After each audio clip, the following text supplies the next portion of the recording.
Then we did many. I can hardly remember them now, but And then what's the next step for Desmond Smith? What's your next adventure? my next adventure is to recreate the school in Cuba, in Havana. So it would be the Oxford Media School in Havana. And you spent how many times have you been to Cuba? 10 times. 10. Cuba. Spent a lot, a lot of time in Cuba. Right. And then what do you hope to do with that school? And by the way, today, when I first went 10 or 15 years ago, the president of Cuba was Castro, and Fidel Castro is just retired from being the president. But he's exactly my age. Did you ever meet him? I never met him, no. Never met him. No, but I've seen, when you're in Cuba, you meet him every corner. There's monuments. There's there's monuments. There's everywhere. There's monuments. So interesting now because the American embassy was absolutely enormous. The Americans liberated Cuba, as you know, in 1900. Yeah. With Teddy Roosevelt, the first American president. They liberated it from what? From the Spanish.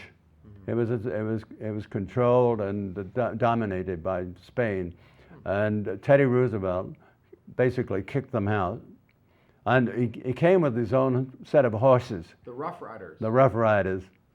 Great story. You know, the world is full of great stories, Gary. We can never stop talking about them. And Cuba is so that would be interesting because the Americans have been not allowed to go there for many years. That's right. But the winds are changing. Do you think? The winds have changed. It's past tense. And is that because you know that because you read the news every day? Yeah. What's your routine every day? What time do you get up in the morning? I get up at 6. 6 o'clock in the morning. And that we talked about goes back years ago, right? Yeah, of course. That's a lifelong habit. Yeah. You get up at 6 o'clock. Then what do you do? Then I open the door and get the New York Times, which is there waiting for you. Waiting for me. Then do you get a cup of coffee and sit down and read it? I do. I'm a great devotee of instant coffee, which wasn't around when I was a kid. You like that, eh? I love it. I can drink 20 or 30 cups a day. And what do you put in it? Nothing. Black coffee. Yeah, black coffee. You have a stomach of steel, my friend. And then do you go for a walk in the morning? I go to 3 walks a day, Gary. What? I walk. I probably walk about 2.5, maybe. I don't know about 6 kilometers a day. And what's your first walk of the day? My first walk is around the neighborhood, around my neighborhood. About I don't know. It's about 10 minutes walk, 15 minutes walk. What time is that at? That's at 6 o'clock. Oh, so when you get up, that's the first thing you do. You go for a walk. Yeah. So no coffee. No. The first thing I do when I get up is do my exercises. Wow. On the floor of my bedroom. I do, my sit-ups, push-ups. How many sit-ups? I do 20 sit-ups, 20 push-ups. Really? And then I do bicycling on my back. Huh. So you stretch. I stretch. Then you go for a walk? I go for a walk. When do you have that coffee in the newspaper? Right. Well, I go for the walk, but the newspaper's outside the door, and I bring it in, and then I go for the walk, and then I have my first coffee. And after that, I drink coffee all the time, maybe 20, 40, 30 cups. 40 cups a day. Yeah, easily. And so then you sit down and read the newspaper. How long does it take you to read the newspaper? It's amazingly slow. I always write, when I get the New York Times, I write on the top of the front page, 8:30 or 7 o'clock or 6 o'clock, whatever time it is, that I get down to reading it. And then as the pages go on, every so often I write now, it's, so it takes, to read the New York Times, you can never finish. Very, very rarely can you finish the New York Times. I'm talking about the daily, much less the weekend Times. Yeah. But I get pretty close. You get pretty close. And you get it every day? Every day. And if it's not there, you walk down and go get it? I do. Yeah. And you enjoy the summer? What's your favorite season? I like it. There's no season I don't like. It's really great. Winter? I mean, winter is definitely not one. I like to go to Cuba in winter. But the summer, you like to sit outside in your garden? I love to. Yeah, I like doing that. Garden Yeah. That your daughter's fixed Right. up for you? Yeah. And the other thing with the house is this is sort of a little bit off topic, but in your living room you have those statue heads. Yeah. Tell me about those. They're like Buddhas or something. Where Yeah. are they from? I got those in Indonesia. I've got several Buddhas. Some of them, they're very incredibly valuable. And you got them where? I got them in Jakarta. Was that when you were there with that woman doing the Yeah, story? correct. What was her name again? Cindy Adams. So you were there and you decided to bring some souvenirs home. Well, they're not souvenirs, they're works of How art. big are they? Well, big, they're Life-size. they're like that. The stone Buddha is like that. We got to see the bottom, so you have to Yeah. look up a little bit. So quite large then. Yeah. And how did they get them out of the country?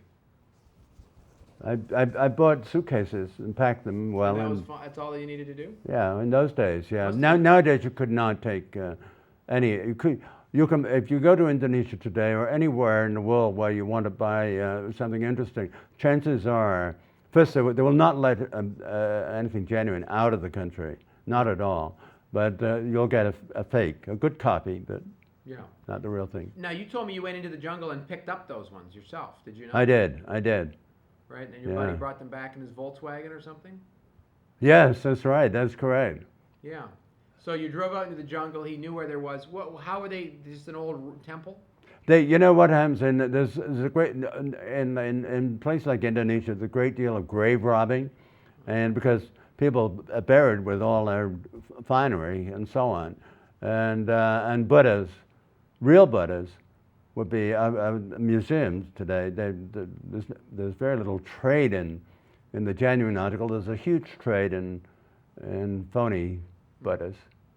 And so you brought those back. Are those your? What is your favorite thing you've brought back from any of your travels? Oh, but without doubt. Those. It's Buddha, and I also have I also from Indonesia, I have a mask that they wear when they dance, and the mask has got slit eyes, you know, and then a toothbrush mustache. Where'd you get that from? I got that in. At a market? I got it outside of Indonesia, just outside the capital of Indonesia. But are you sure it's authentic? Oh yes, yeah, I'm quite sure it is. Did you go with somebody who knows that stuff? Oh yeah, yes, yeah. And help pick it out. So Yeah, you like the mask? that's the thing you have to do. Get somebody you know will find you the real thing as opposed to the other. You have a little hut, a little tiny hut. All right, Where's right. that from? That's from Thailand, and that's obviously just made. You know, you'll find those today, and it's just a beautiful replica. Right. But the houses are on stilts because they're in where they grow rice, Gary. There's the fields of water with the rice kind of going up. And you wanted to show your kids what it looked like? That's correct. Yeah. That's a great little piece. Yeah. And then you also have a blowfish. Oh, that's pardon me, that's a really terrible story. I bought that in Jakarta, and I carried it home basically. You got to hold it up so we can see it. Yeah, basically. It's blown up. It's got spikes on it. Yeah, it's spiky all over, and I brought it home in a plastic bag, and then I had to put it on the overhead bin, making sure nobody else crushed it. When I got home, that home then was New York City. Lo and behold, I was proudly showing this blowfish, and people said, "They're just go to Atlantic City. They're a dime a piece." Oh, no. And you carried this thing all over the world. Yeah, well. Been on lots of airplanes, eh? Mm-hmm. And do you enjoy traveling? I do. Yeah. Who doesn't, right? Yeah. Yeah. And the Although I like traveling with a purpose. I like traveling with a purpose. I'm not really one for sunbathing or sun tanning or anything like that. never done that. Well, you did go to Cape Cod.